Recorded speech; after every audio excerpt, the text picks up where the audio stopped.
Masters in Manhood, we jump off of talking about philosophy, spirituality, and what that means to us as a man and to our family, to our marriage, and to our community and the world, really. Because you want to know, number one, what the fuck is going on? How am I messing up? Where are my blind spots? What am I doing wrong? And how do I connect with her again? How do I connect with her heart that she might be saying, or you don't feel me, or you're not connected with me, or all the way to one, go fuck yourself. I read on the forum today was one wife's beautiful response to a man today. It's worth watching, so stay tuned. There we go. Welcome to Masters in Manhood, episode 4, right, Sven? Episode 4. And we have an amazing guest from down under in Australia, Mark Dreska. Good to see you, Mark. Good to see you guys. Thank you for inviting me. Yeah, absolutely.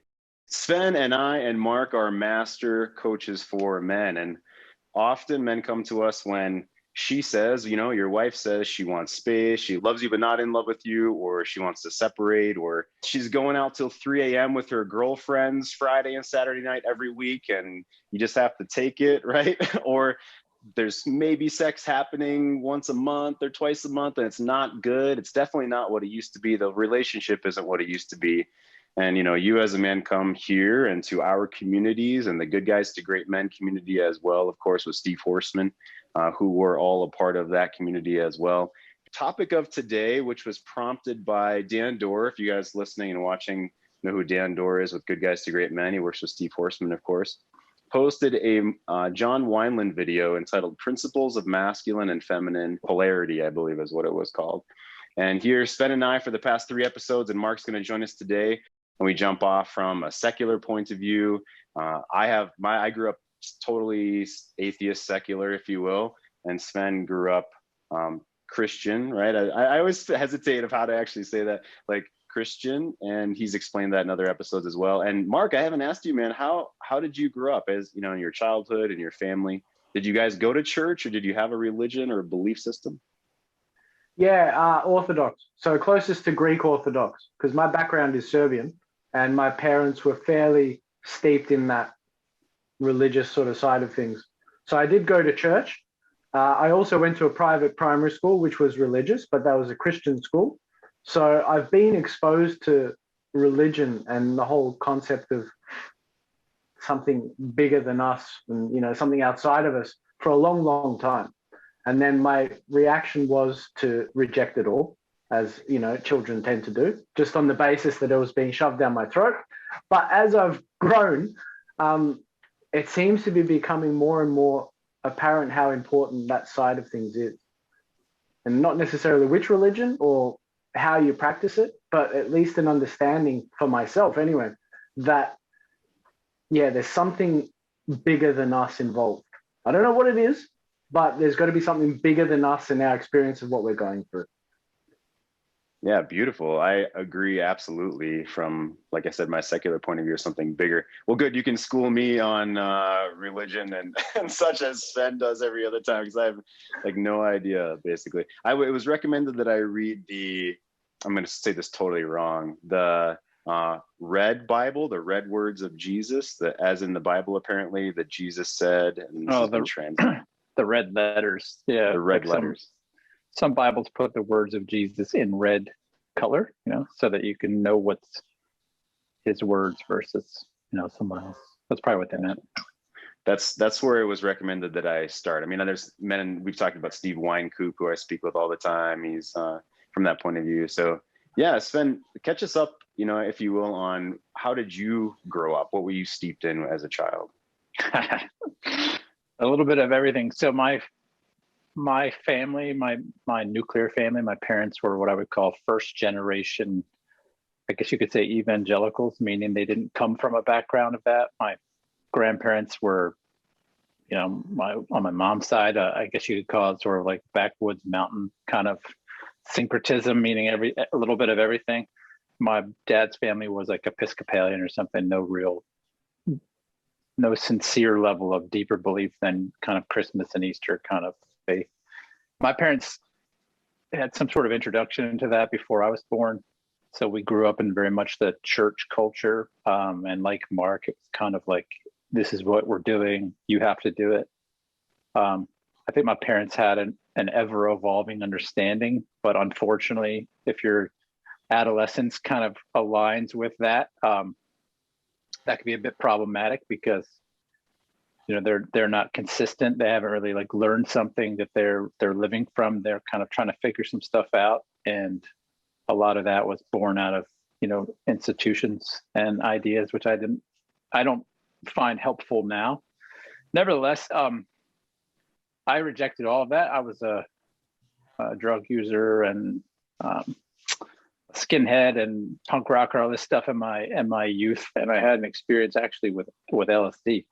Got in a hell of a lot of trouble, but also had kind of a spiritual experience too, where I was tripping, and I was in a really bad way. I was in a lot of legal trouble, a lot of educational trouble, and I kind of was just like, in my anxiety, I don't believe in this God stuff, but if there's this thing that Mark was talking about that is not necessarily knowable, and it wants to do something with the mess that I am, I'm willing. And I said this trying to go to sleep, which if you've ever done acid, it's not exactly easy coming when you're tripping. So anyway, I slept like a baby, and I woke up just with like, yeah, something's different, and I didn't really know what. So I thought, and I still can't say dogmatically I had this experience or that experience or this experience. I believe I had a spiritual encounter with whatever is responsible for my being here. And naturally growing up in then a faith household, that's where I looked for answers. So I explored that for a long time. I even went to Bible college. Actually, I have very little education, but the education I do have is actually in biblical things. So, but after that, kind of grew increasingly uncomfortable with not some of the fundamentals, but fundamentalism.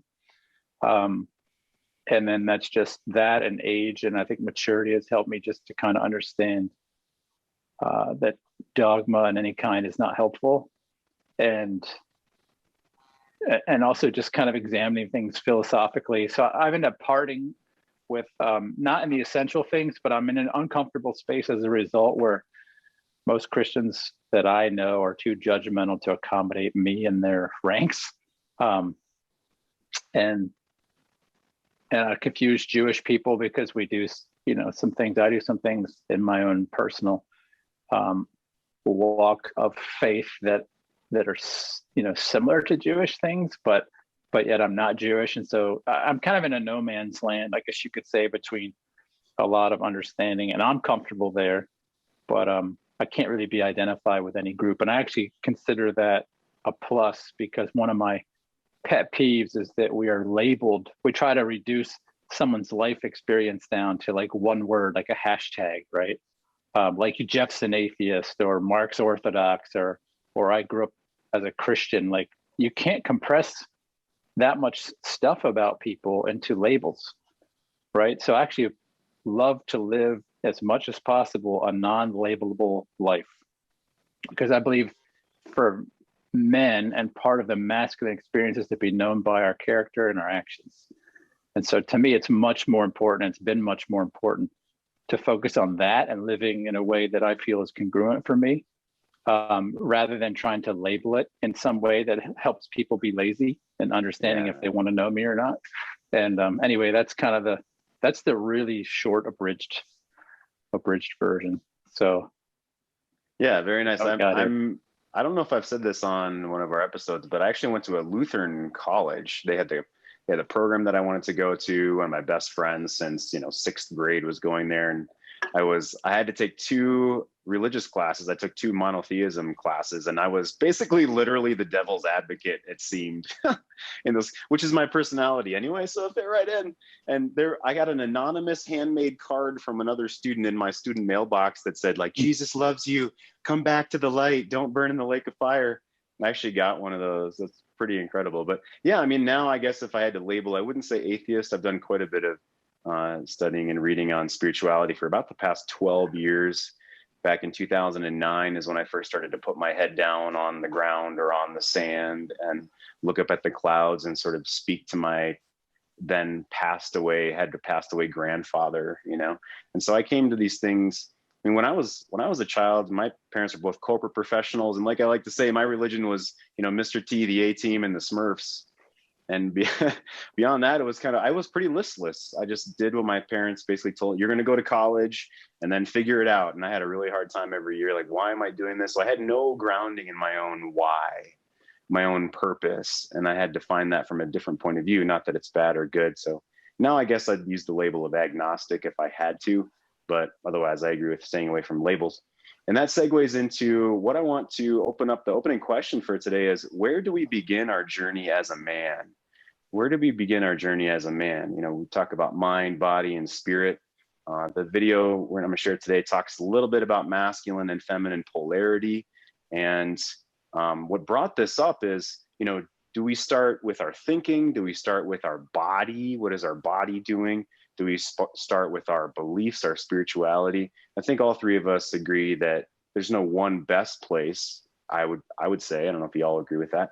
But all are important. And we definitely, especially as men, start often with our intellectual prowess, right? And start with like reading books and how can I think about this differently? And what are my beliefs and where am I going wrong? What can I do? You know, all this thinking, hamster wheel, hummingbird shit that Steve Forsman would say, right?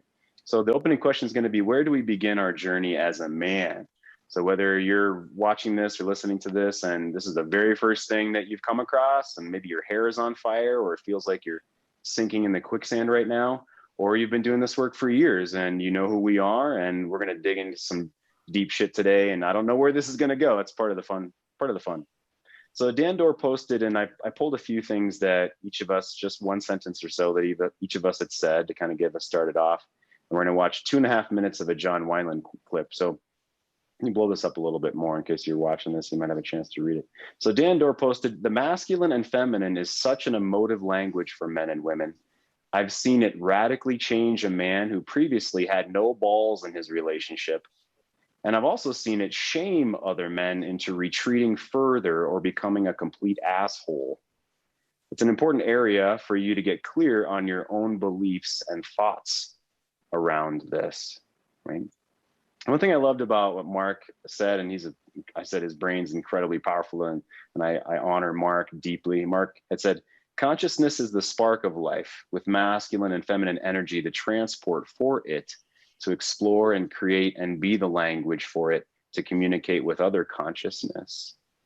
And Sven, you had said, I believe our Greek influence compartmentalized way of seeing self causes a lot of unnecessary frustration in these subjects. We tend to silo our life into the physical, the spiritual, and bodily, but we need not silo, like you said, into labels. We need not silo. There is no way to literally silo our life. I mean, whether it's childhood events, our cultural influences, what we expect of ourselves, what our parents have expected of us, what our spouse expects, our children, what we do with all these different labels of husband and businessman and, you know, work and job and, you know, brother and on the softball team, you know, and all these different labels that we have, it's impossible to compartmentalize. So that's my question of where do we begin as a man thinking of these things? And this Masters in Manhood, we start with the spiritual, right? That's the kind of the jumping off springboard of the theme of Masters in Manhood. So I'm going to let's watch 2.5 minutes of John Wineland and we'll go from there. We'll see what comes up. Here we go. Or the other, they get to choose to be more artful as a human being and a lover and a relationship artist, what they want to develop. Okay, is everybody with me thus far? That these are skill sets. Like if I said, you know, if I'll say something for the men, like, you know, how many men play basketball or no basketball or soccer, football, works same thing. Okay, all right. So in basketball, if you're right-handed, you know, you shoot right-handed, or you kick right-handed in, let's say, football for our Australians and Europeans here. If you develop a left, you're much more talented. You guys know what I'm saying? If you don't have a left hand in the NBA, you're fucked. You're fucked. You can't go to your left. If you can't shoot with your left foot, even though you're right-footed, if you haven't developed that skill, you are not a complete player. I just needed to give the masculine, you know, metaphor here. So to develop yourself as a complete player, right? For those of you who are masculine identified, you need to develop both, right? Otherwise you're in the minors or the G League or whatever the fuck they call it here, you know, for the NBA. So we're all in this place where we're coming to grips with where we are, and then we're choosing consciously to develop more of ourselves. And when we develop more of ourselves, amazing things happen. Amazing things happen. We're able to transmit love more. We're able to feel deep into consciousness more. We're able to hold more energy. We're able to give more energy. We're able to emote with structure. We're able to feel each other more powerfully. Yeah, you with me? So the more that we expand these capacities, they are actually the capacities that train us to be more in relationship with the moment now. So you could feel the ground. If you trained enough in this, right now you could feel your sacrum plunging into the ground, the soles of your feet feeling the earth, the space behind you, the person next to you, and everybody on this call, all at the same time. That's right. That's the kind of skill set that we're talking about. Awareness and feeling. Let's just be real simple here. Awareness, masculine, feeling, feminine. Our awareness and feeling, moment to moment. So awareness and feeling, moment to moment. At the end there, he's talking more bodily, right? And John Wineland definitely focuses on embodiment and body focus. He certainly talks about beliefs and things as well. I'm in some of his programs. I've studied probably over 100 hours of him and David Data. So guys, let me open that question. Where do you think that we should begin as a man? Mind, body, spirit. What hits you after we watch that? What do you guys think? Jumping in. Well, if you're asking me, I do believe that it depends on the circumstance. So obviously, if your hair is on fire and shit's crumbling around you, you need to come to a place of calm and peace prior to delving into this, let's say, the more advanced side of the masculine and feminine dance, or the polarity between the two, and playing in that realm. John Wineland mentions a lot about more awareness, more capacity to communicate, more capacity to connect. I find that the fact that he's saying more implies there is a fundamental ability to do these things inherent in us. So he's building upon more, like, to improve that. The more is the artful expression, right? And that's, I think I mentioned this in our Facebook chat, how a lot of this work and the more advanced work I find is more advanced, okay? It's about improving the fundamentals. It's refining. It's gaining more skills. It's about expansion. It's reaching the next level, enlightenment, or whatever it might be, in whatever way you see it. But the fundamental, there's already something there. We've all got the capacity to connect, the capacity to think, and the capacity to make decisions. So the first step into becoming the man that you want to become has to be slowing down enough to be able to actually become the man that you want to become, as opposed to just reacting to shit around you. You have to slow down enough to reconnect to what I consider our default setting, which is just well, right? I don't know that you need to do anything as a human being to be well and to be happy and content. If you want to reach the next level where, there's connection to deeper pleasures and, the more spiritual capacity and things like that, I absolutely agree. You have to go down the path of breath work, commitment to practice. You've got to challenge yourself. We'll do shadow work. There's all these other sides of it. But in terms of just getting back to our default setting, right, of being happy and well, I really do think the key is to do less and just become more comfortable just being in the moment without needing to change anything. Once you get that down pat and you start realizing the less you do, the happier you can become, then it's time to move on to the next level. It's like, that's black belt shit. Yeah, beautifully said. The ground floor is do less. Like when men come to us, definitely the first thing is to stop doing so much or trying to do so much. Sven, how would you add on to that, bud? Come on in. I really like where Mark went with that. Actually, I'm in a very similar mindset, and I focus a certain way with men too. And what I like, the question I would ask any man, and I would ask a woman the same, is who are you when you're not anxious, fearful, insecure, and ashamed? And if you take those four things out of any human being's life, I think you find the default that Mark's talking about. Those seem to be, I think if I distill it, those are the four items that are really kind of erecting a blockade of the legitimate, genuine expression of self, right? And so we create this imposter we think the world wants to see, and it's rooted in having those four elements. So if you, or not if, but when I work with men on those four areas, and they become something that he manages and controls, he recognizes what makes him anxious and fearful, and he knows what to do about it. He knows how to find a sense of security. And I don't mean the kind of security in like necessarily, I'm not talking about confidence. I'm talking about, what like Barb D'Angelis would call spiritual confidence and emotional confidence. When that guy finds that, then he has a natural expression. To Mark's point, it's his default. And I think men all kind of have some common traits in how that's expressed. And I believe that women do as well. Not that it has to be homogenous, not that we're all the same, but I don't think these things are just theories. I think, I mean, I'm probably an oddball here, but I don't think you can just say, well, I want to be more necessarily masculine. I think you can be more of whatever your default is, right?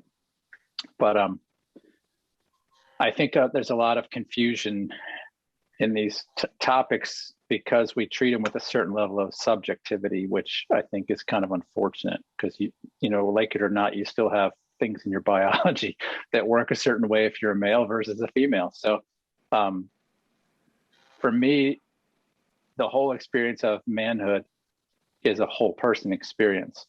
And so and Jeff, you know this because we've talked about kind of our unique approaches and whatnot, but in my approach to help men with those four things, we work on the mind and we do work on the body because, they have to work together. They're one unit. So if you want to talk about, let's say, fear and anxiety, you need to talk about the mindset behind that, but you also need to give some practical tools. Well, how do you help your body to cooperate with your mind and to give that feedback loop to the mind so the body is saying, well, I'm okay, right? A great example, if you're in an argument with your wife or partner and you're just raging mad, well, you can have the best mind in the world, but the reality is you're not using your prefrontal cortex at that certain point. That's from Gottman, right? Your heart rate is going to go up. Your amygdala is going to get hijacked, which is your body, right? And now you're going to just completely lose all sensibility because you're in a fight or flight or hide mode. So that guy needs to know a little bit about what are some bodily skills that I can implement along with renewing my mind about some things. And you need to learn both, right? So I don't think we can fairly say you start in your body, you start in your mind, you start in your spiritual life. And that's why I said what I did about the Greek thing. I don't think they're different silos. I think we're just like, we're humans and we have these aspects about us that we would do well to understand how they complement one another. Because there's a spiritual part of you when you're starting that argument with your spouse or significant other that's probably telling you, slow down now, calm yourself down. And if you don't listen to that part and you go right by it, then your amygdala gets hijacked, right? And now you're kind of pretty much a slave to the body, and you're going to say something you regret or do something you regret. You're going to be in an ineffective, scenario. And then it's much harder for that part of you to say, okay, now you really stepped in it. Why don't you just pull back, take a break, right? So I see them all, working together as just part of a whole. So the starting point, just to reiterate, is those four areas and learning the skills and the mindset and the spiritual practice to address those. That's my approach.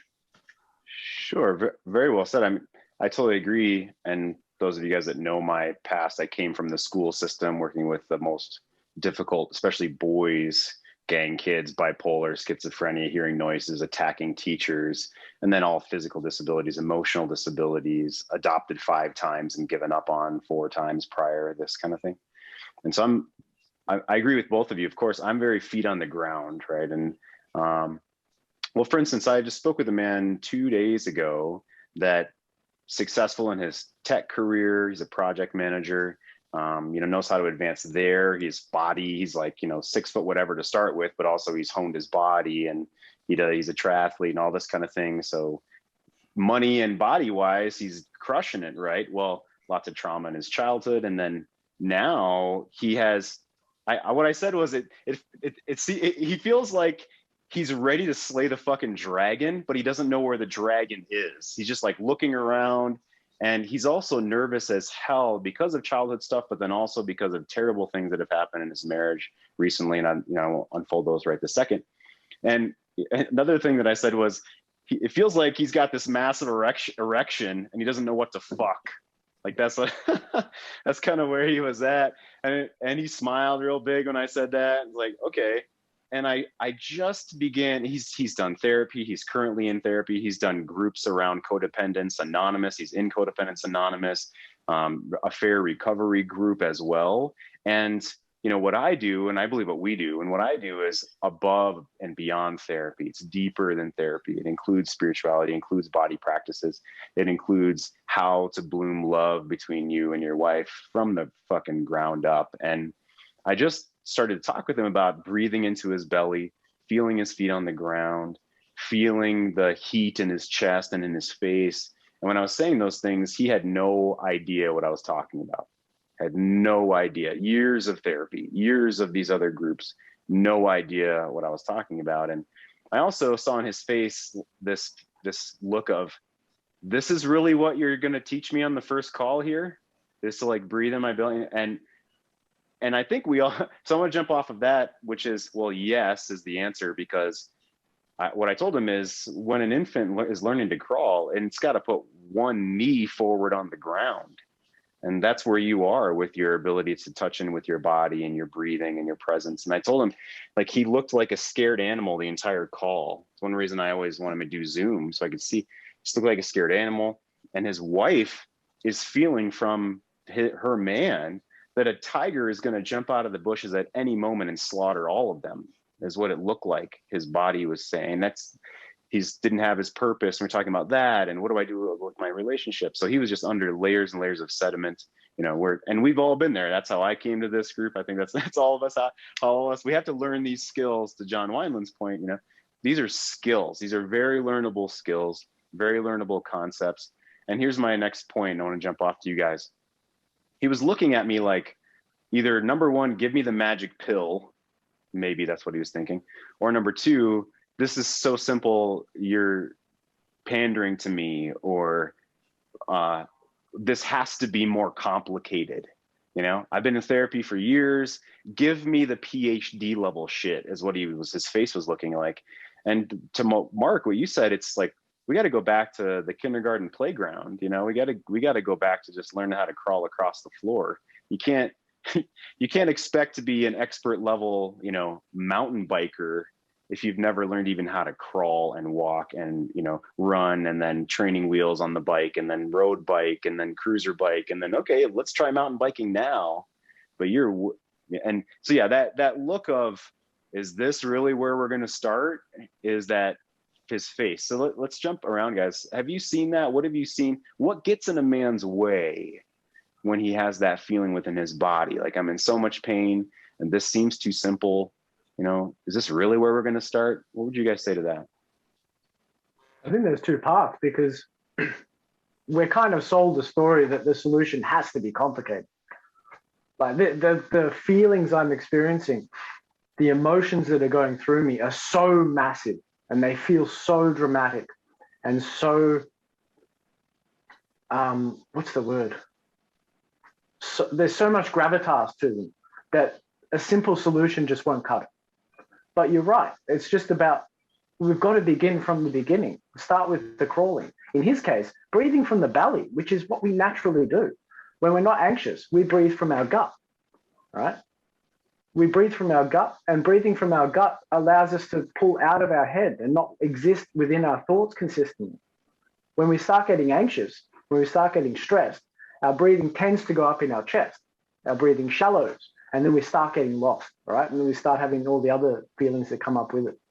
So it is a matter of going back to the beginning. And most guys, myself included, cannot fathom that the solution, or at least part of the solution, is actually simplifying things. So when we realize that, then we can start making sense of, okay, what's getting in the way of this? Well, most of the time, it's actually me. I'm getting in the way of this. I'm the biggest block. It's not that my wife doesn't want to have sex with me.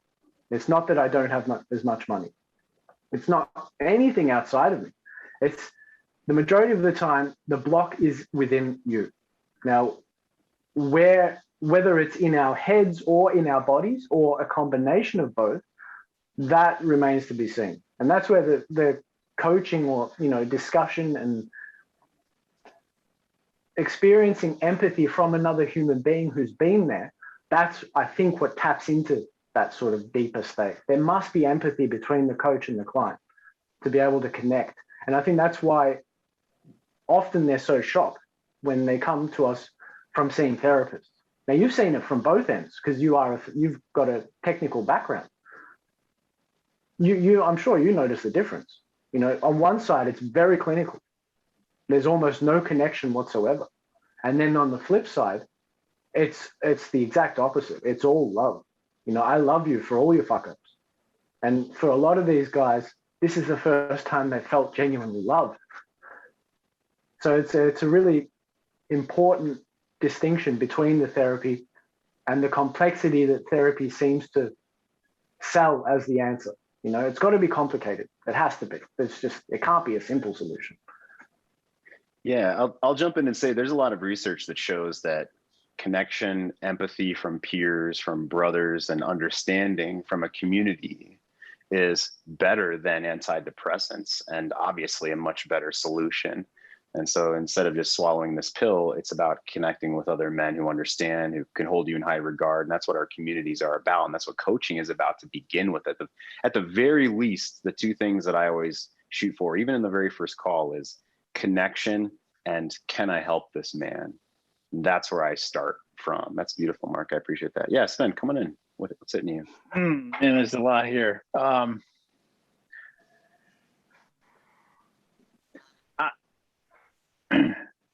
What I like to talk about, what I do is actually deconstructing and reconstructing a person's worldview with them.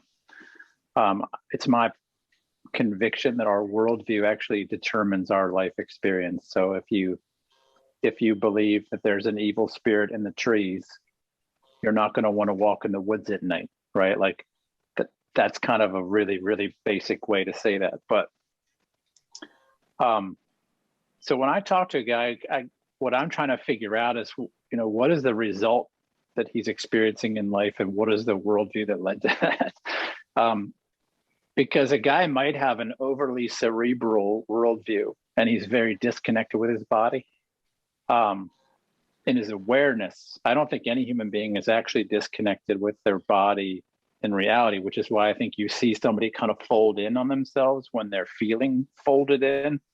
I've noticed this a lot with young girls, especially. I have 3 daughters, and they have their friends, and like when they're around teenagers, you see the girls with their awareness of their insecurity, they start kind of like they walk around in this guarded, folded in way, like their feet, their arms, they look like they're protecting their core. And that's exactly what you find they're doing if you talk to them too, right? Like, I mean, at a psychological, spiritual, relational level, they're protecting a sense of vulnerability, and their body shows it, right? So I think all humans tend to do that, barring maybe some medical conditions. So when I talk to a guy, he might be like overly cerebral, but I also talk to guys that are overly bodily led or emotionally led. So, I think we probably all sort of fall into practices that draw the person that we're probably the most well familiar and equipped with, and or maybe like the opposite of our strength, right? So I end up talking with a lot of guys that are like, at first, to be honest, it seems like they lack self-sovereignty. They just seem completely ruled by whatever they feel. And so I'm always kind of befuddled by this because it's not my life experience. I don't tend to be ruled by everything bodily or my feelings. But I see that guy, I feel like, okay, he needs actually a little bit more mindset and spiritual / mental involvement, because he's just completely slave to whatever he feels when he wakes up, right? And so that poor guy just lives a crappy existence, because if he feels horrible, then he's like, oh, I feel horrible today. I don't know what to do about it, right? And then you have the guy that feels so cerebral, like you mentioned, he has no idea what his body experience of life is, right? Because he's all up here. And Mark said kind of the same thing. So I try to spend time really kind of getting a vibe for this person, their worldview, the way they're physically, appearing in front of me. What is the story that it's all telling, right? And then look kind of like a chiropractor would, like, okay, well, that doesn't look like it's in alignment. And then start asking questions to try to bring some of that back into alignment. I will say generally, and this might be controversial, but maybe this will get us into some other topics. One thing that John Wineland says, and it's a David Dita, it's a too, is the belief that the body leads the mind. I totally don't agree with that. I don't think that's generally healthy. I don't see the body as bad in any way. That's where I'm very different than maybe like most of the Christianity from the last 1,000 years, right? That kind of had a very ascetic view of the body, and the body's this bad thing. I don't see the body as bad, but I would say if you follow the body, you're going to run into some trouble, because the body can feel things that are environmental that are way different than your stated values as a man. I like to use the example with men about feelings in the body of things like adultery, right? Like, I think most guys we talk to are pretty squared away with their values, and they're like, yeah, I have a value of not sleeping with my best friend's wife, right? But if you had a bodily led worldview and you're with your best friend's wife for some reason somewhere, alone in private, and she comes on to you, if you're led by your body, there's a really good chance that you're going to overrule whatever values you had that were more of like, mental, spiritual, philosophical, right? Because your body's going to be saying, I want, there are some biological urges that if your mind, if some part of you is not in control of that, then you tend to actually just kind of go with, the impulse. I can't say I have really met people that I would say are happy and well-adjusted that just do whatever their body indicates. If you talk to them and they're happy, you find that they actually do have kind of a sovereign part of them that is sitting over their bodily experience. Maybe they don't call it, maybe they see that as bodily, I don't know. But I just brought that up because one, it stood out to me in the video. We didn't watch it in this clip, but two, because it's something I think is a bit problematic as far as the current worldview. Those guys tend to get stuck with adopting a new mindset, because if they wake up tomorrow and they feel something that feels like a painful thing, or that feels like shame in their body, they believe the body is leading, right? And so they might have a new tool in their mindset toolkit, but because they believe that to be representative truth, like capital T, objective truth, they have a hard time moving forward. So the guys that are bodily heavy in my practice, they tend to go round and round and round the mulberry bush when it comes to coaching. I feel like I keep revisiting the same territory with some of those guys, because they haven't learned to master self. And I personally believe mastering self is, maybe I'll call it spiritual, but Jeff, we've talked about this before. I think that's I think that's synonymous personally with the mind, and even the heart to a degree. So anyway, that's where I'm at. Yeah, yeah. I mean, Confused? I think we're all in agreement. I mean, we all have the caveman within us, and we're talking about men and talking to men. So a lot of men that follow their caveman are in jail, they're addicts, they hit their wives, this kind of thing, like all of those things that we don't want, that unconscious, I want to eat, I want to fuck, we've all got the Freud within us, I suppose, the caveman within us. But yeah, what you guys said earlier, like Carl Rogers is one of the most influential therapists and psychologists since psychology became a field, really, since after World War II. And he was about connection and social connection. Yeah, where to go from this? So let me jump over into the spiritual, because we spoke a lot about the mental, we spoke a lot about the body. To me, when you think about your beliefs, I mean, in your unconscious are your instincts and your beliefs that were sort of handed down to you karmically or culturally or from your family or church or whatever that be. And then within your conscious realm is the sensations in your body, your feelings, and then your thoughts. Like all of those things are within the conscious realm. And so if a man, for instance, what I said earlier, if a man believes this should be a quick fix, if he believes, well, I've been doing this for years and then therefore I must be advanced because I've been doing this for this amount of time, that's like a scoreboard that he's keeping that he thinks is a linear progression just because, just because he read 100 books, I should know this, I should be advanced. Well, where would we go from the belief or the spiritual aspect from there? Because if a man believes he is too good for this, or he believes it's all the woman's fault, it's my wife's fault, she's broken, or if he believes that he should just follow his bodily instincts, as you've said, where would you start with that man's beliefs? And let's use the word spiritual. Yeah, that's the third piece. Yeah, I've got a little bit to say on that. That's actually the essence of my program. I spend 12 sessions over 6 months with either groups or men, and we actually get into beliefs. Not the first layer, but since we're talking about the spiritual and we have religious people that watch us, it's kind of an interesting thing. I have a lot of people from a religious background who consciously have what they believe is their belief, but their symptoms of the results they have in life are totally incongruent with that. And it's usually about things about their feeling of shame and value and worthiness, right? And so it's really common that guy, he'll be able to spout off kind of his conscious belief, right? Let's just say he grew up as a Christian or Catholic, and he'll be like, hey, I know God is happy with me, right? And so he kind of has a confession consciously about where his value comes from.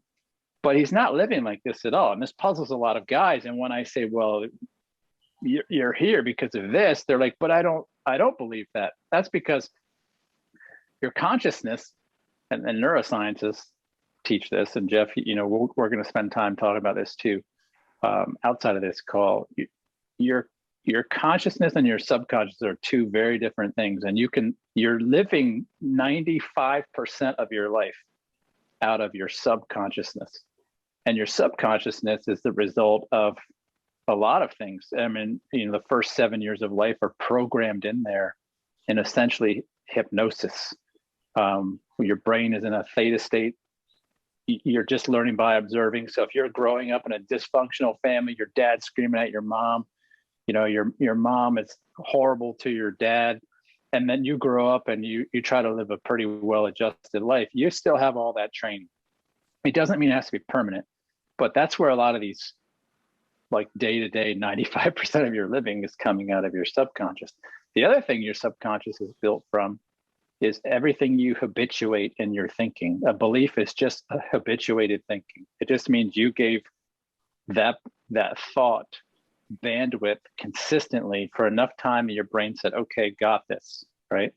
I like to use driving as this example because when you drove the first time, you were probably nervous as shit about it, right? 10 and 2, you're just like, looking in the mirrors constantly and you had a lot of anxiety about it. But now, 20 years, 30 years later of driving, you don't even think about driving. You don't even notice yourself driving because we have this wonderful aspect of our brains to automate anything we repeatedly think about and do. And that's where you're living 95% of your life, right? So it becomes really important talking to guys to help them uncover what's in the subconscious, not so much the conscious, because it's only 5% of our existence is conscious, right? But also to help them understand that what brings the subconscious to the surface for men and for women, but for men especially, is challenge and conflict, right? So we spend most of our life trying to get away from these things that are the very tools to help, like, bring to the surface the dross that needs to be skimmed out to, to purify our existence, or our way of living. And so you kind of, it sounds counterintuitive for a guy to be like, hey, I don't want to help you to get back to being comfortable, because that's the subconscious. It always wants to find homeostasis. It always wants to get back to, hey, let's just be on autopilot, right? Let's free up the bandwidth so we can just coast. But it's that place that you don't get the chance to actually consciously attend to things that were in your subconscious that were put there in the past, right? So this is especially true for shame, fear, anxiety, insecurity. So, those things were habituated into the subconscious throughout life.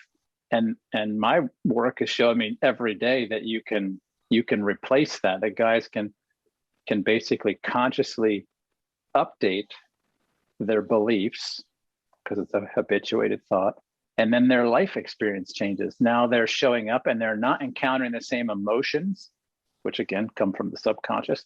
They're not experiencing the fear and anxiety and the panic, right? But it all has to do with belief. You have to find out what beliefs are there, and then you have to, after examining them, saying, well, what does 40-something-year-old Jeff think about this now?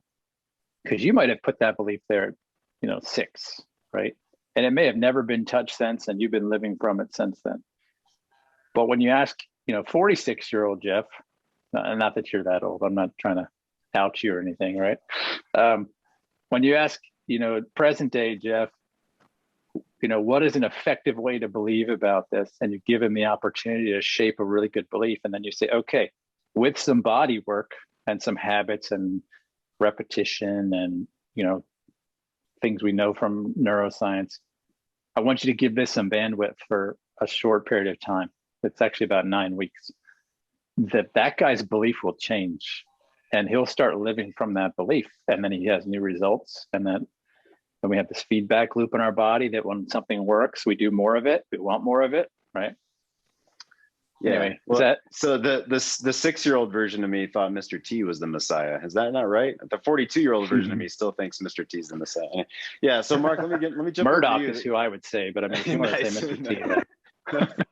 But Mark, so the obstacle is the way. I think that's Seneca, right? The obstacle is the way. That's what Sven is saying. What have you seen in your practice, Mark, with the guys that you work with, once they start to embrace that, right? Tell a story about a man you're working with, or maybe your experience as well, is once we embrace that the difficulties are actually here to teach us, to grow us into that next level of whatever we want to call it, enlightenment, or the next chapter of our life, or open up a new purpose that we have as a man. That was why I went into what I do now 12 years ago, because my son had massive trouble in kindergarten. The first 3 weeks of kindergarten, he'd been written up. I'm in the office. So those difficulties are what motivated me to go back to school, get a second degree, like make minimum wage in the school system for a year to get my foot in the door. That was the challenge that I faced, and opened me up to more. Maybe I certainly don't know everything, but maybe I need to look into this spirituality thing, or start doing some meditation that everybody's talking about. And I've been, practicing for about 12 years now. So how about you? The obstacle is the way. How does that hit you? I agree completely. The obstacle for me does feel like it is the way. And it is the way because the obstacle is what forces us to grow or adapt or evolve in a way to work around the obstacle or go through it. If we allow the obstacle just to stop us, it limits us. It limits our potential. We just stall, don't we? We don't move. So if you can start becoming grateful or let me reframe it. When I started becoming grateful for any obstacle or any challenge, my frame of reference or my experience of life changed dramatically. No longer was I frustrated by every single thing that seemed to happen to me. I was simply grateful for the fact that I had the opportunity to experience something happening to me. I don't know, there was some moment where I realized it's all going to end. So I better learn to enjoy every single part of this while I'm alive to be able to enjoy it. And I think I've mentioned it. Part of it was standing on a beach and looking out and just with my feet in the sand and just truly appreciating the scale of what was in front of me with the ocean and what had happened in the past and how insignificant I am in the grand scheme of it. Like my struggles, first world struggles, man. Like my marriage ended.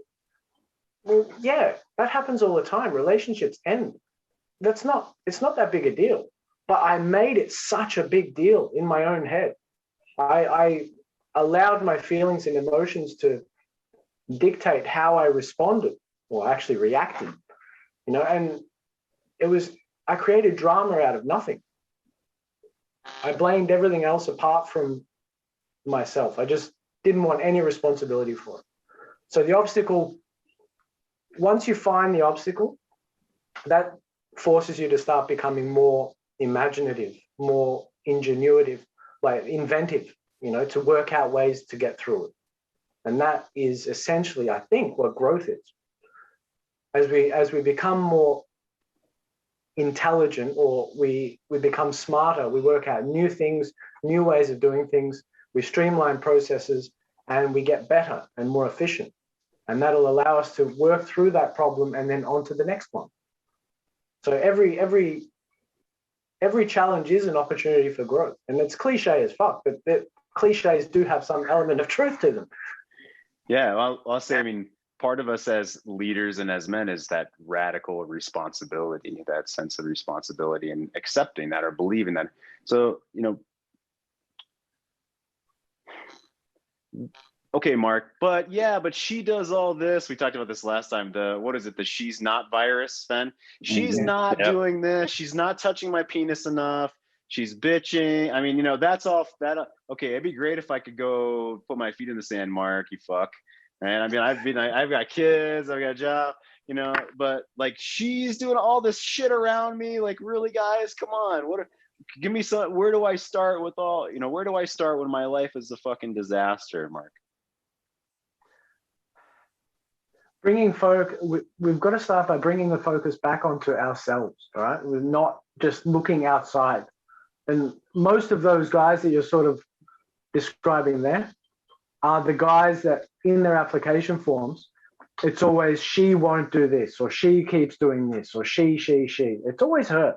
He's never actually looked at himself and observed his own behaviors or what his input in the situation is.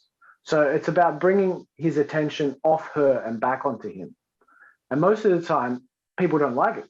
And that's why they do it. That's why they look elsewhere, because they don't like what they see when they look back on themselves. And that's one important part. But you've got to keep challenging them to focus on themselves. And that's why the reading material we give them and the homework is a great way to pull that focus back. Give them something to do. It's kind of like a healthy distraction. Instead of just getting on the drugs and trying to get sex and, wasting life in front of Netflix, do something productive. So we give them homework and we get them to focus on what they actually want.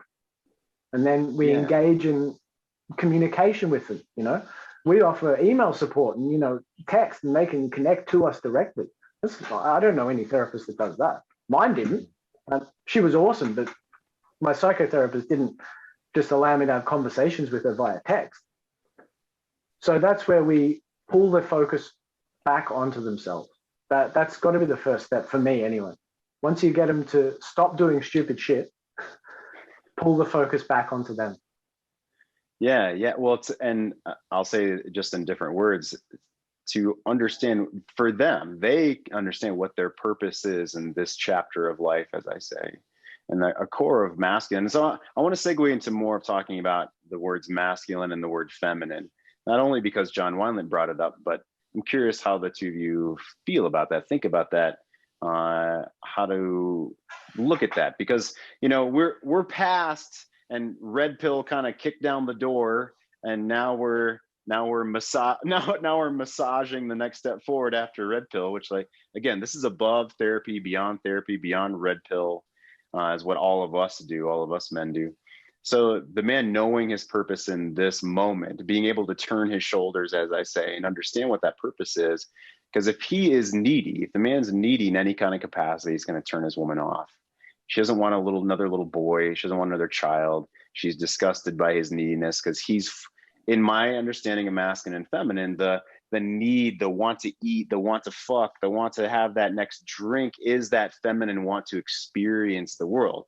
The positive feminine is going out into nature, breathing the air, feeling your skin, taking a bath, going for a run, whatever that may be. Experiencing is more of the feminine, where the masculine is the watcher, the awareness of what's happening, right? So if the man is all in that needy, he's depolarizing with his woman and forcing her to move into the masculine, which women nowadays are very skilled at. It's expected that they do that now, and that just kills polarity, right? So Sven, let me jump over to you, bud.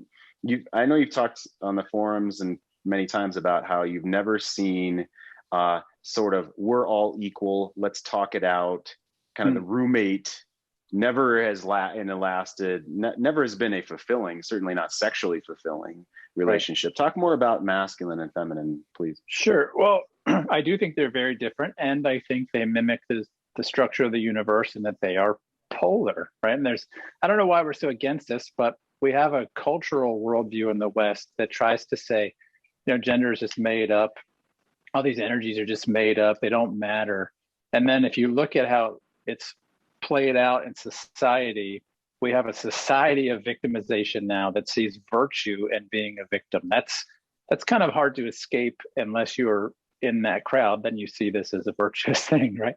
But that's what you get when you say there's no difference, is you get a society that also lacks polarization, right? Because we think polarization is bad because it's uncomfortable, because it's a force that glorifies difference.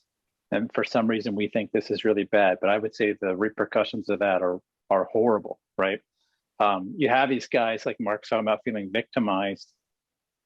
And it's no wonder, because, like I said, this is what we're teaching people, that this is normal, right? But they can't figure out at the same time, why do I feel so horrible? And so, yeah, so a lot of guys come into, calls with us. I haven't talked to Mark about this, but Jeff, I know we have talked about it. And they have the she's not virus and the Yale butt virus. And what they're waiting for is to find sameness. They want to do X unit of work, and they want her to do the same X unit of work. So they want everything to be equal, right? I think that's a misunderstanding that the value of human beings and the worthiness of human beings is equal, but equality is not the same as sameness, right? So my wife is equal to me in every way, as far as, her value, worth, significance as a human, but she's not the same. And if she is the same, the more she's the same, we actually, get along less. We have less polarity. We have less great things in our relationship, because that requires me to be kind of equal parts masculine and feminine. If she's the same thing, then, in the words of a guy I heard one time say, then, if two of you are like, one of you is unnecessary. and it's been really true in my life in a number of ways, right? So yeah, I haven't found guys that have the mindset of, I'm going to come to the 50-yard line, to use an American football reference, and she's going to have to meet me there, and that's the only way this is going to work. I have not seen that yet work in any marriage that I have, firsthand experience with.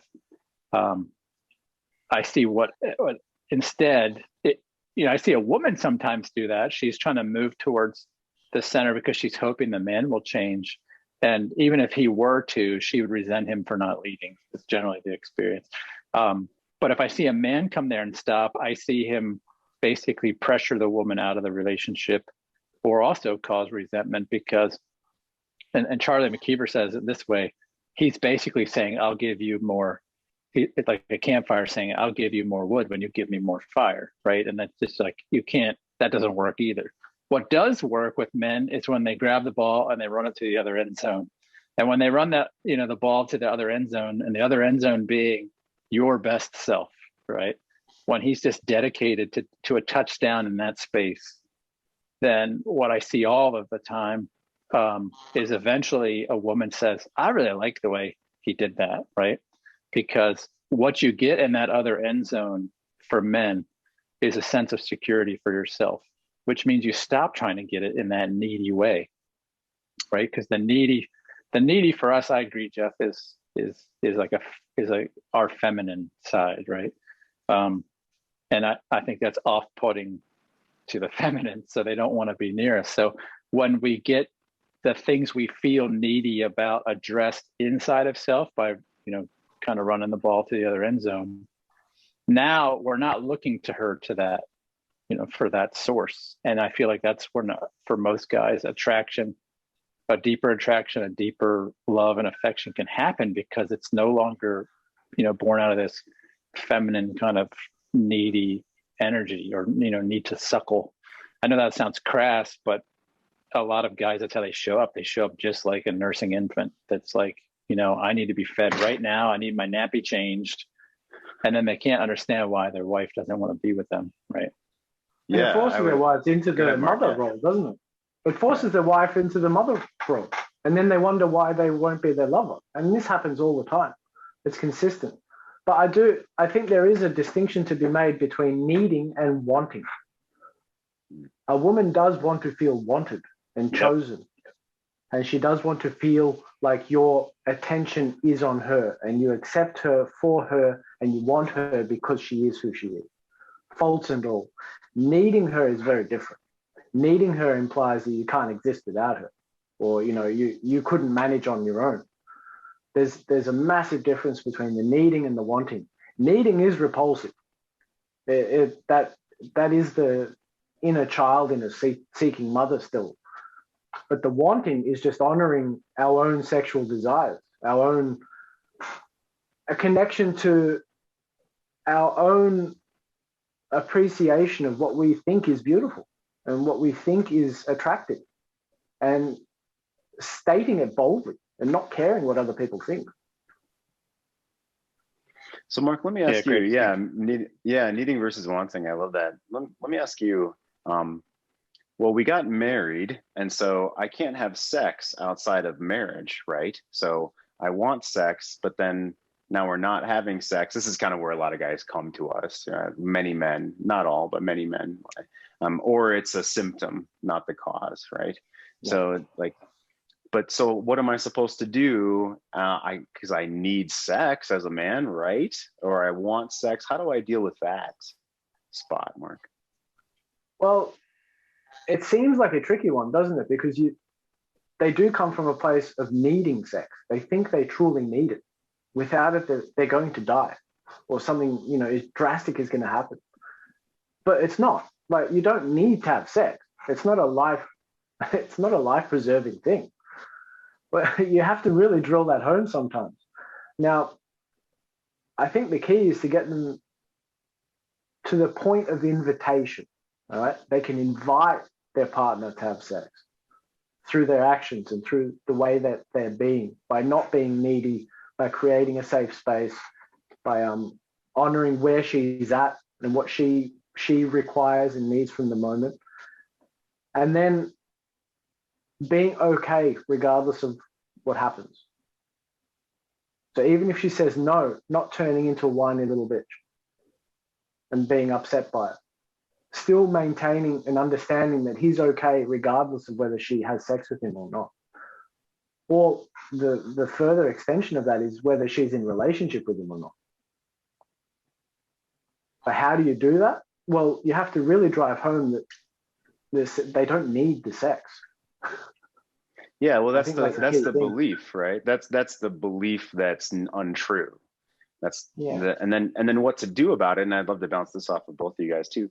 So, I mean, one of my teachers teaches that you're to have a healthy sexual life within your own self, regardless. And however, if you do that through more like healthy masturbation, if you do that through breathing, through moving the energy to fucking go to the gym or go out in nature or chop down a tree or whatever that way to move that energy through you is in a healthy way. I mean, we've made a commitment in marriage to not go sleep with other women, so that's off the table. But that does not, like, it's just back to this running, scoring a touchdown for yourself, whether in career, whether in for life and purpose, or for sex, right? Or if you need to go get a massage and be touched by a woman in a way that's kosher, these kind of things. What do you guys think about that? Having a healthy sexual life with your own self so that it doesn't feel like you need her. What do you think about that? So I think it's key. I have maybe a unique perspective here, and I'll speak a little bombastically and say, I haven't met a guy who feels deprived of sex who could quickly and easily answer the question, why do I exist? Why was I born? Right? So I would say there's a deeper need that we have that's misunderstood as needing to ejaculate, which is more of a need to ejaculate on the universe, right? And Jeff and I always come up with these bizarre well, David talks about fucking life, like, penetrating existence itself. It's that idea. He does say that. Yeah, you get the idea. I think we have an inherent deep yearning as men to reproduce ourselves, to multiply, to fill the space that we're in, to subdue, right? And when a guy's not anxious and fearful and insecure and ashamed, he does that naturally, right? Like when you're not feeling those four things, you'll just naturally kind of live your life like this. You'll give all this energy from yourself to everything around you, and it feels endless, right? And so what I haven't found is a guy living that kind of life, a kind of way of being in the world who says, I don't get laid enough, right? It's always the guy who says, I need something to come to me, which again, it's the feminine essence I believe in the energy that's not penetrating, it's waiting to be penetrated. So it's waiting for something from the wife. And you find the same guys, if they're saying, I don't get is a key word. If I don't get sex enough, they're taking that same energy everywhere in life. They're the same guys that like, everything is happening to me. I don't get this. I don't get that. I don't get respected. I don't get love. I don't get touched. And their whole way of being in the world is backwards. Because again, it's for me, I believe shame, fear, anxiety, insecurity push men into the feminine. And then interestingly, and you can test me in this, I'd love to hear what you guys say. It pushes women to the masculine. Where does the woman go when she's anxious? She starts to try to manage and lead and control and to do. And she's uncomfortable, just as uncomfortable as you are and I am when we're in the waiting and everything looks like a big fat question mark about life, right? So I don't think we have sex problems generally, because if you talk to a guy who's like living his mission, read stuff, Napoleon Hill talks about this a little bit, some of those guys, a guy that's just like dead set on that. In fact, a lot of those guys try to hold on and not physically ejaculate as much because they want the energy. They don't want to give that energy to that. And so because they want to give it to, something that's greater than that. So to sum it up, guys that have a small story about life, and I know this is going to sting a little bit for some guys to hear this, but guys with a small story tend to want to get laid a lot more. And guys with a big story, they rarely complain about this. And so the way to ultimately see it get better is to help a guy live a bigger narrative, a bigger story about himself. And coincidentally, when he does, he has no shortage of opportunity to have sex, because he realizes it's not a need, it's a gift. And when it's not a need and it's a gift, you realize you can share it all the time in lots of ways. And it's never something that you're short of. because it comes from in you, not to you. So that's been my experience with it. Yeah. You know, well put. I mean, I've practiced for about 6 years since I came upon this work, about 6 years of how often I'm ejaculating, you know, quit porn like 6 years ago. And this guy, I'm a little embarrassed, but we're talking about this. Everybody in the fucking internet's gonna hear this now. I've only said what I'm about to say in my close men's groups, which I also haven't masturbated for 6 years. Now, part of that's because I haven't needed to, but no, because I've been in a relationship, but because I've been fucking the world, as we've been saying. And yeah, that's very attractive to women. I've not had trouble ever really with sex or attracting women. It's the skills of long-term relationship that they're different. We're specifically talking about, but also, yeah, when I'm fucking the world in that way, which I've always, you know, been an ambitious guy, then women love that. You know, there's a saying out there that women wait at the finish line and pick the winners. They're down at the other end of the touchdown. You know, if you're at the 50-yard line bitching and complaining that she's not running to the 50-yard line with you, that's not what turns a woman on. Yeah. What else would you add to that, gentlemen? I think that's brilliant, and I think it's so true that we, as men, we really do need to be fucking something.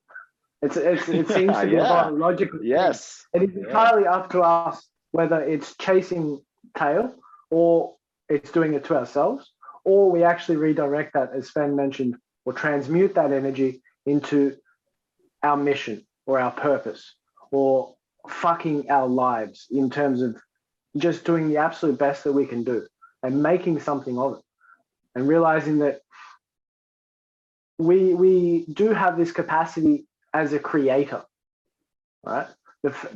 Where we do have control over our lives to a certain degree, in that we have control over how we experience them. So any situation can be turned into a positive by applying different meaning to it, and understanding that our meaning is born from our beliefs as well. But just to circle right back to what Sven said originally about his ideas on beliefs, I think there are two different forms of belief. There's one that is cerebral, that is in the context of our thinking. And then there's the beliefs that we have deep-seated in our gut, in our intuition, our something far, it goes beyond our thinking and our intellect. And I think that's when the change comes with a lot of the guys we work with, and myself included.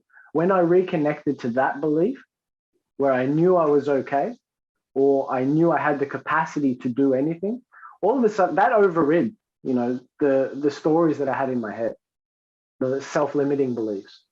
Deep in your gut, I don't think there is necessarily a self-limiting belief in them. I think I'm not sure. I think they primarily come from your head and the stories that you create and formulate, and your experience that, you know, happens in your formative years. One of the things I, you know, kind of go through in my approach, Mark, and you might find this insightful or not, is that, you know, beliefs they're all built on actually prior belief, or the belief that some source of truth is trustworthy. And I think one of those sources of trustworthiness is kind of some greater understanding that we might call it come from our gut, maybe our heart. You got guys like Rupert Sheldrake, he's a UK scientist, who would say this kind of comes from like a collective consciousness.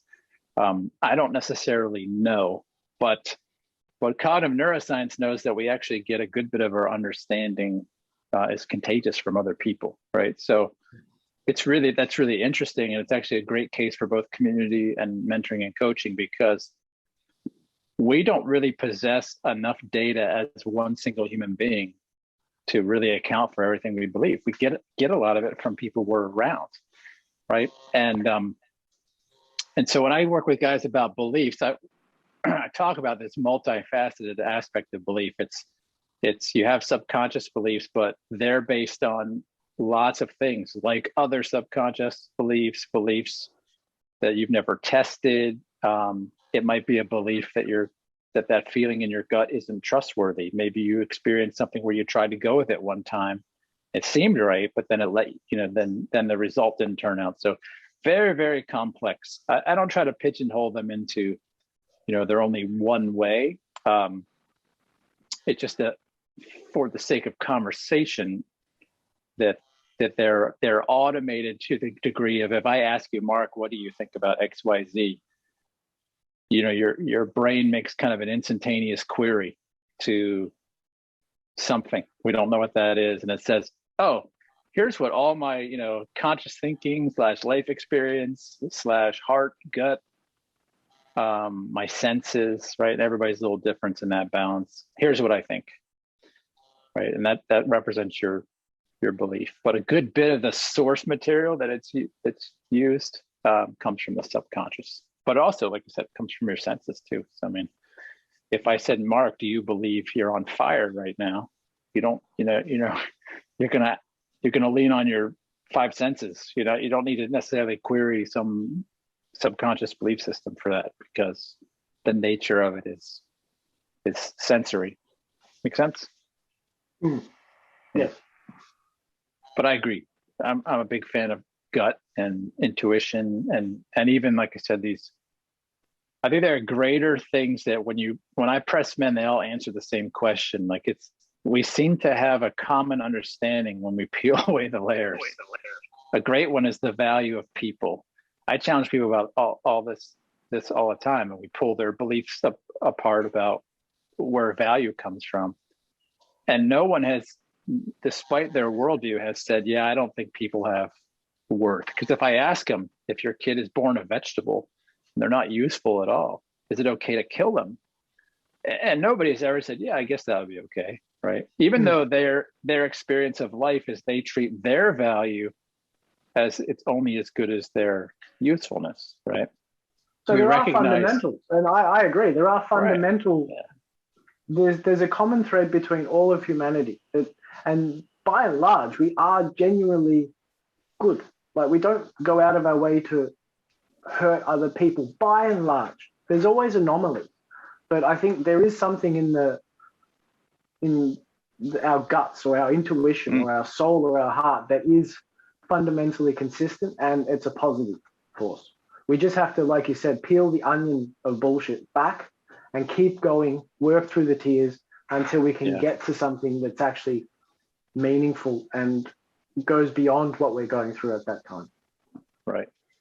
I find that I love to use the onion, because if you peel the belief layers of an onion that are not serving a man, you'll find that, like, he has a belief, and we'll flesh that out. Okay, what does that belief produce for you if you just kind of rationally go with it? And it's horrible. So you could say, okay, well, that doesn't serve us. Let's throw it away, right? And you keep going, you find that irreducible minimum that guy, there is that spark, I would say, like a divine spark.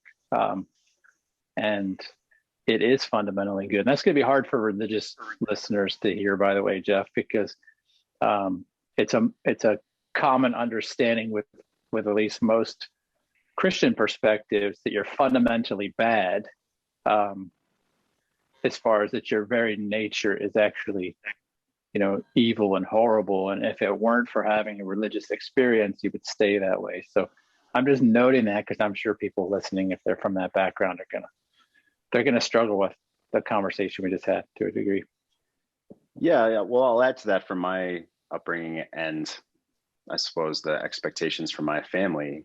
Like, I felt a sort of pervading meaninglessness. I mean, my family did well, upper middle class kind of thing. And it's like, what's the point? What's the fucking point? What's the point of college? What's the point of this job? What's the point of me showing up on time, kind of thing? And so I'll jump to what I now believe is the point is making art of our lives, making art of what's underneath, making art in our relationships. And part of these, I'll jump over to, I see on YouTube and things, other manosphere leaders bashing when a man says he feels something. And I think that's pretty much horse shit, to be honest with. Like that's the caveman, let me beat my chest, I'll just bash you with the club, you know. Yeah, in business we need to think about things, and of course, but to just say, oh, like, you're a man, you shouldn't say I feel X, Y, like that's just horseshit. I mean, when I make decisions and when I think into things now, yes, driven by beliefs, and yes, 100%, 1000% flush out the onion, peel away the onion. What are the beliefs? Does this work for me? How is this working in my life? Grow more. I mean, I'm a perpetual learner. Like, I'm looking at potentially going and getting another advanced degree, which I don't need to get. You know, it's something that I'm feeling called to make more art in my career, if you will. And so when I feel into something, and I'm going to say that, when I feel into something, it's that inspiration that pops up to me, driven by all the work I've previously done, all the work I've done on beliefs and reading and who I am as a man, and me, how do I want to fuck the world and all these things, and how do I want to make art with my woman. And then in that moment it comes through, and some would say God, like the word of God. Someone would say the universe is, you know, manifesting through me, right? And to me, it's inspiration. I want to live an inspired life and make art with that inspiration in every area of my life. And, you know, that's what I talk to my men about that are in my groups and in my coaching as well. And yeah, and that's what I just said is not feet on the ground, much more esoteric, but, you know, feet on the ground and fucking, I don't know, shoot for the stars, man. I want to make art with my life. Yeah. I think of feelings very much like alcohol. They magnify whatever is inside, right? If you're a angry SOB and you drink, you're gonna be a horrible drunk, right? Because under the influence of alcohol, with the loss of inhibition, the truth kind of comes out, right? But if a guy's like super happy on the inside and he drinks, he tends to get funny as hell when he's drinking, and he doesn't turn into an angry guy. He actually gets even, you know, more light and more fun.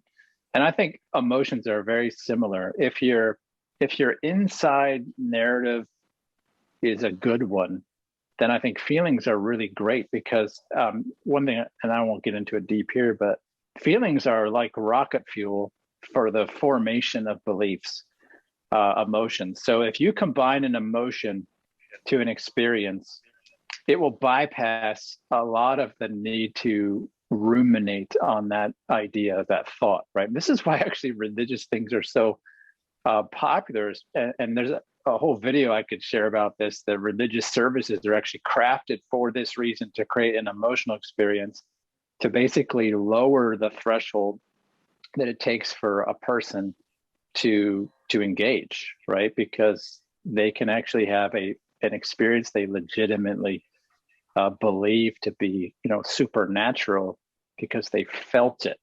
So I don't think that's a bad thing about us. I think if you're able to have feeling, and you're able to feel into something, and your foundation is good, I think that's a real gift, because it actually allows you to engage with the world in a much more meaningful way, right? I don't think that's feminine. I think that's based on just, you know, kind of horseshit caricatures that are out there, that probably the same people that need to tell everybody that they're alpha, right? I mean, it's the same kind of thing. That's right. It's like, yeah, if you find yourself saying stuff like that, you're probably actually an insecure male, actually. Anyway, yeah. But if your core is out of whack and your internal life is not managed, if your self is not very sovereign, I think feelings for that man are hijacked by that, right? Because it's basically, how good is the captain of your ship, realizing that feelings is one of the mates on the ship, right? And if your captain sucks, you know, the experience of your feelings is going to suck. So, yeah, but if it's captained well, you know, then great, you're going to have a great experience. Yeah, I love that metaphor. Mark, give us the final word before we've got to close out today. What are you inspired to say or share?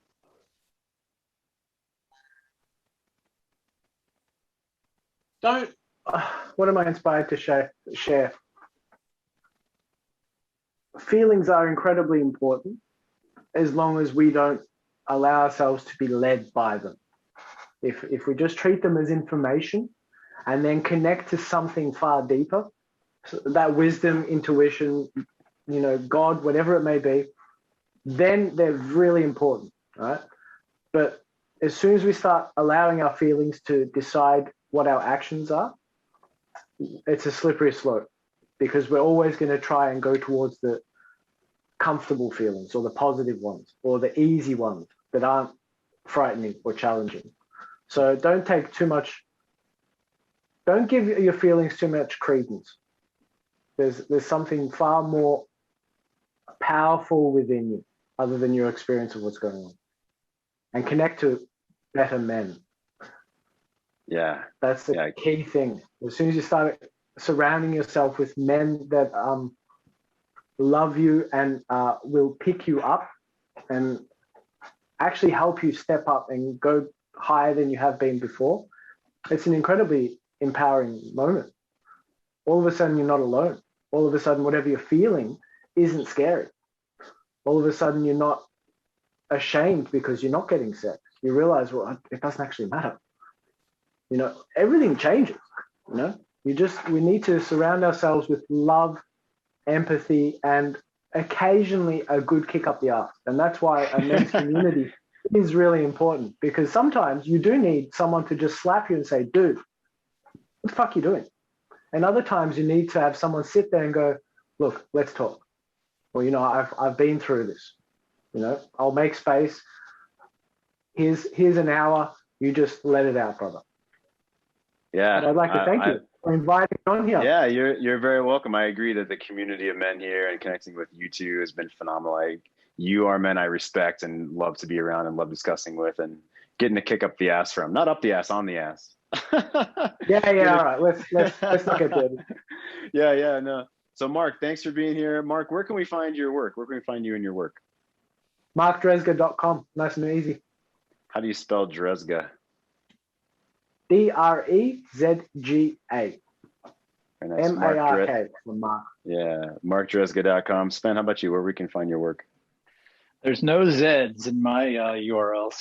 So probably the easiest way is to go to mentoring, www.mentoring.men. It's probably the easiest way to get me. I have a couple others, but Mark mentioned community. That's a really important thing. That's a community I give a lot of my time to, and it's an easy way to connect with me there. Beautiful, Sven. Yeah, mentoring.men. Mark's in there. I'm in there. Of course, you guys know greatmenmovemountains.com. You can find me at Great Men Move Mountains. You guys are fantastic. Have a phenomenal rest of your day down under. It's already fucking Thursday, isn't it? It's already tomorrow. You're in the future. It is. Yeah, what's life future, like tomorrow? It is. Yeah. Weather's good. Yeah, weather's good. It's about 8:30 in the morning.